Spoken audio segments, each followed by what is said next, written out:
between you, people didn't talk with their hands. Their hands were down by their side. Wow. And it was like they talked through the window. And when I finally got a hold of what it was, I got a bachelor's degree, majored in sociology, minored in psychology. So I mean, I had an upper hand to figure out what the hell was going on. Right. And I wrote a piece and sent it out to the American Friends Service Committee Criminal Justice Program. And the woman that was in charge of it at the time got it put into a couple of magazines, spare change and stuff, and they got it back inside the prison to the guys in this unit. And I went out into the yard one day, and a black prisoner was almost in tears. He said, I read the article. He said, Bobby, that's what happened to me.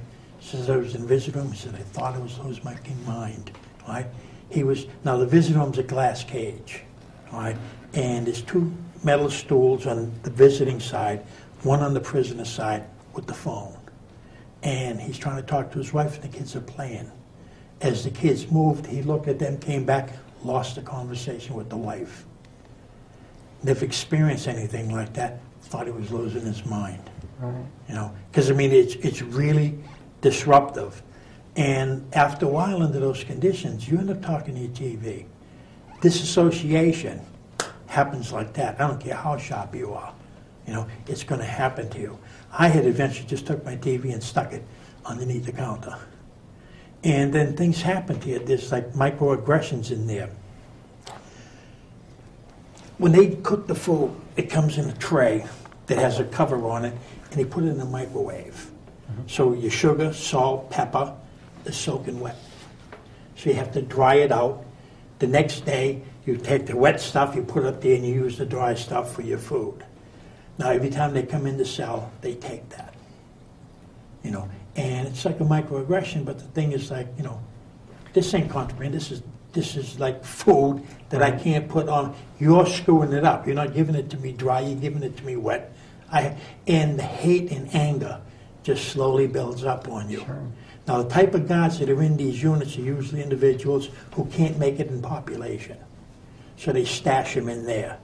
And a lot of the goon squad guards that beat up prisoners of population, get too much heat on them, they stash them in there. So you get some real dog type of human beings in there. Not all of them, but the majority of them are, right? And like there was one individual, a big guy. This guy must have been 300 pounds, a stone coward. I mean, this guy was a stone coward. Had I ever got out the door and in the corridor with him alone, I would have done everything within my physical capacity to kill this guy. I mean, the hate was that great. Right. When they come in the cell, they toss your cell. If I leave the cell for any reason, go see the doctor, go out to the yard, when I come back into that cell, my cell is upside down. The bed's upside down, the mattress is on top of the sheets and stuff, and you'd have a stack of legal papers. Well, they take a piece of it, look through it, put it down, take another little stack, look through it, put it down. You're mixing up my legal papers. So now when I get back there, all my legal material is like a deck of cards, all shuffled, all right? And it works on you, it wears on you. And you end up with situations that you end up questioning your own humanity if you're going to lose it. Sure. You end up like I end up in situations, and other guys do the same thing. You fantasize cutting guards' heads off and rolling them down the corridors. And if you don't do that, it comes inside you and destroys you. Wow. I mean, you have to get this stuff out somehow, and this is the only way you can do it. And like, I was very grateful that I never got into the corridor with this one guard with no cuffs on, because I really would have hurt him. I wouldn't have cared if they gave me 10 life bids on top of it. The anger and hate was just so bad. And the thing is, you sit there and you know your thoughts are crazy. You know that this isn't the way you should be thinking. And then you have to worry, like, you know, how much of me is going to come back after this? How much of myself have I lost under these conditions, thinking these kind of thoughts? You know, because you recognize you're cutting someone's head off and rolling it down a tear. I mean, that's not normal, rational thinking. Right. And I hope that God I never get caught in such a reality. Yeah. But you have to play those things out in your head, or it ends up destroying you, because they put you in a position that you're totally helpless. All right? And like when you come out of a cell, there's two what they call wickers. There's one high, one low. I have to put my hands behind my back. They cuff my hands. Then they open the bottom one and they put shackles on my feet. Then they open the door and I get a guard on each arm. All right. Now, the chain is only 16 inches. Now, if they want to bust balls, they can make me walk faster than the length of the chains will allow me. So that means the ankle's going to get cut from the shackles. All right? Or it's just slow. And then there's stairs that you go down.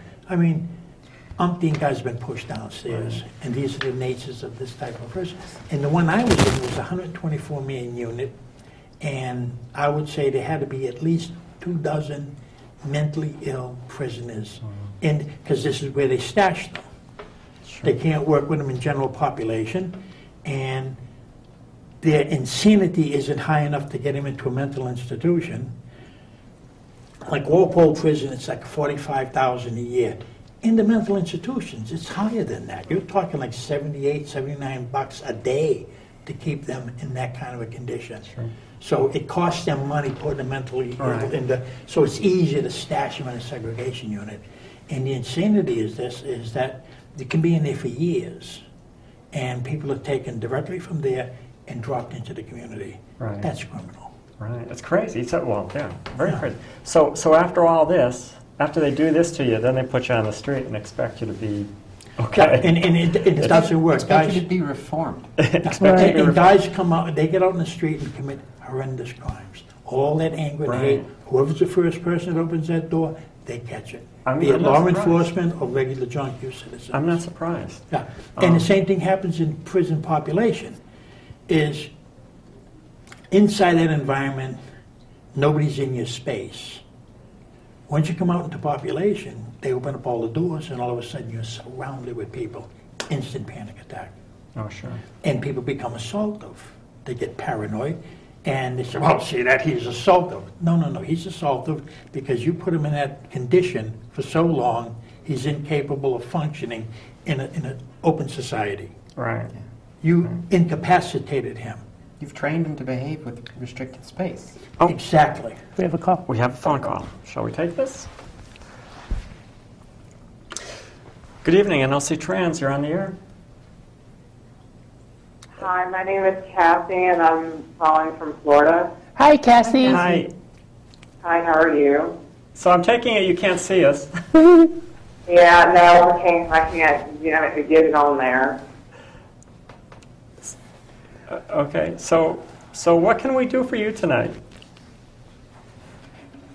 Hello? I'm here. I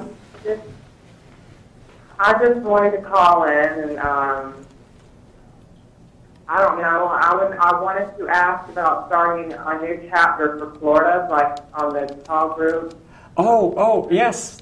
That's interesting. That is something that we have been talking about. We just recently, last week, in fact, we have a member, Jay, who is one of our F2M members, is starting, has moved to Vermont, Burlington, Vermont, and is going to start T.a.L.L North. And we were talking about possibly having a T.a.L South. So that is definitely on the table.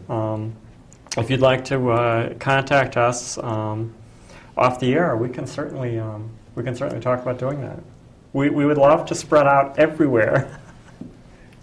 So yeah, definitely that's a definite possibility. Okay. But yeah, if you could contact us through the website, the Yahoo group. Right. If we can get your contact information off the air via email or the website or I think we can even put you on hold and get that information. We can get in touch with you and get some of that information out to you. But yeah, that sounds like a great thing. All right. That's awesome. Okay, thank you. You're welcome. Thank you.